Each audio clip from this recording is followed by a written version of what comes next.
I'm delighted to welcome to Policing TV, this Policing TV recording, Eddie Reyes, a retired US law enforcement leader of some 30 years of experience, expertise in particular in public safety, comms and technology, Deputy Chief of Police, Eddie, I think, with both Amtrak and the Alexandria Police Department in Virginia. It's quite a long list, this, actually. So, by way of introduction, a former chair of the International Association of Chiefs of Police, IACP Comms and Technology Committee, and indeed a graduate of the FBI National Academy. Welcome to Policing TV, Eddie. Thank you so much, Bernard, for having me. It's such an honor and a pleasure for me to be here joining you. Well, it's an honor and a pleasure for me too, and also to say that you've very generously and kindly agreed that you will join the Policing TV team, looking to record a number of future Policing TV recordings. So, yes, thank you so much for that. Well, I'm very excited about that. I mean, part of my satisfaction is not only helping the public, but helping through education and outreach. And I think this is a great opportunity to help our community, the law enforcement community, through education and outreach. One of the great opportunities here, I think, is to draw on the vast range of expertise that there is across the United States of America into North America, and through your support, share that with a wider international audience. And so very much looking forward to you drawing on that. Yes. But, Bernard, now that, I've gotten an opportunity to travel to other continents and to other countries, so the United States way of doing policing is just one of many ways. It's effective in some areas, but I'll tell you, in traveling to other countries, there's some very effective policing methodologies elsewhere that I think we can really expose to our law enforcement community to just show them how doing policing in their particular region and their particular country, could stand some diversity and just learning about other opportunities and other techniques. So you've got that wealth of experience, as I mentioned earlier on, including particularly in public safety, comms and technology. Yes. Are there particular areas where from your experience that there will be learning to share across the international policing community? Well, like, for example, in the United States, body-worn camera on law enforcement officers is a very big thing because the public in the United States demands a lot of transparency. So I know, for example, that one of several body-worn camera operators or providers, Axon, well established in the United States of America, has a very strong presence also in the United Kingdom and some presence, I believe, across Australasia.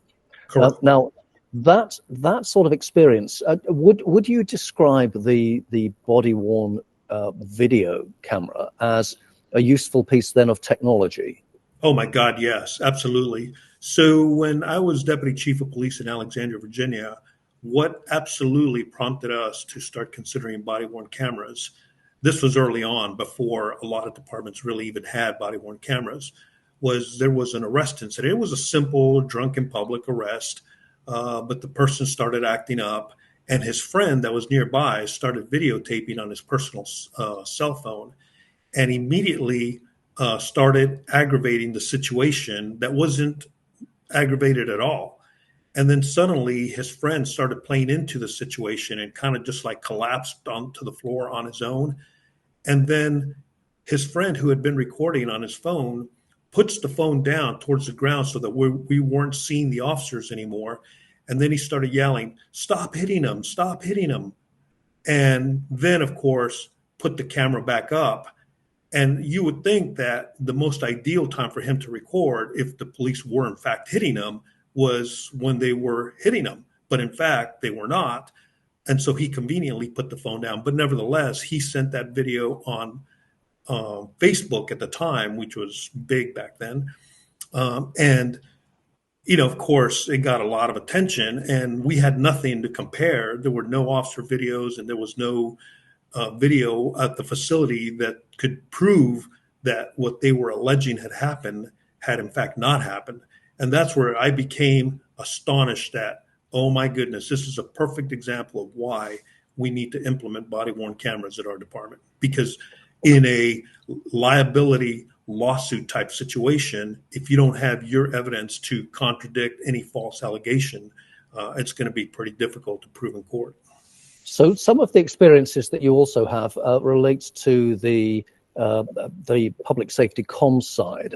I believe that on 9/11 that you were leading some work within the policing comms area, and clearly that even now, so many years on, that brings back some very difficult memories. And Yes. You were operational that day. You were leading some police work at that time. What can you tell us about your experience of that particular day?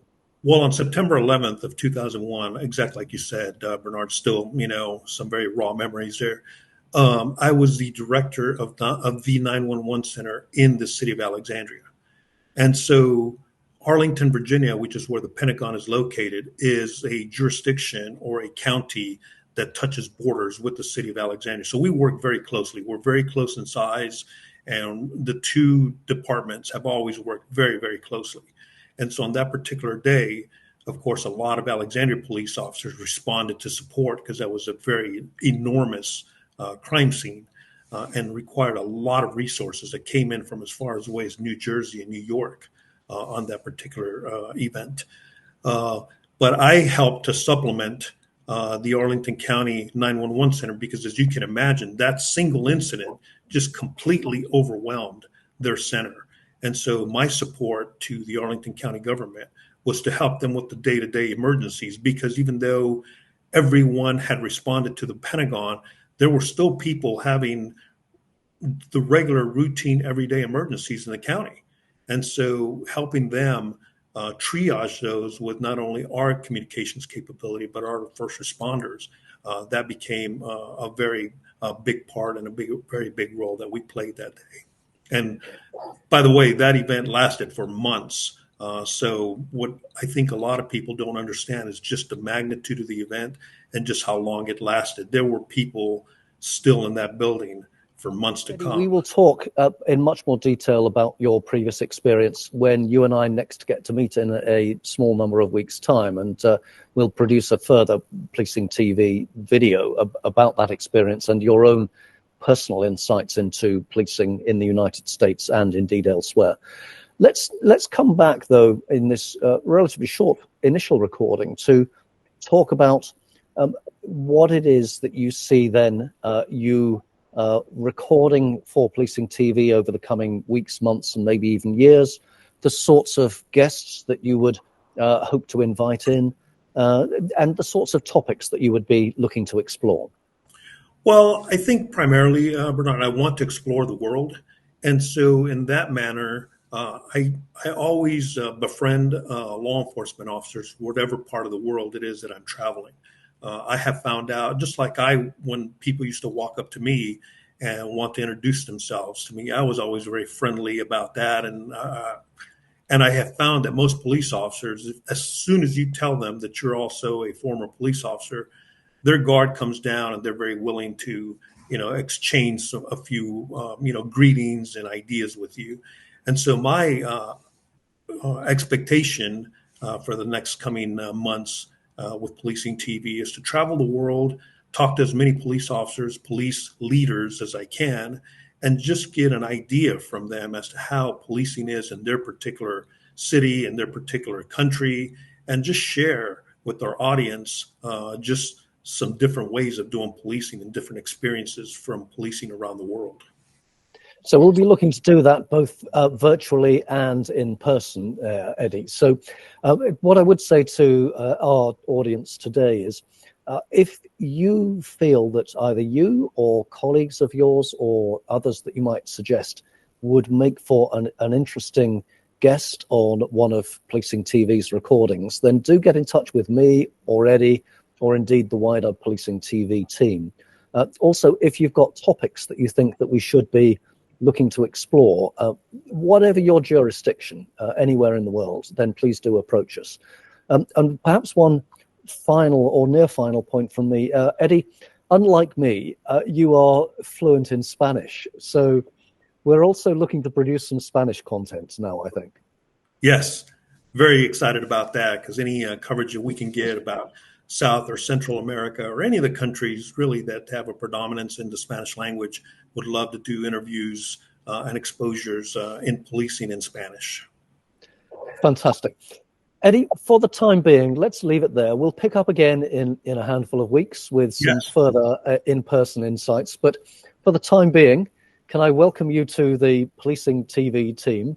There's a great deal of ground that I know that you'll be able to cover, and very much looking forward to viewing the videos that you produce myself. So, Eddie Reyes, thank you so much for joining us both today and joining Policing TV as well. Thank you so much, Bernard, for having me today.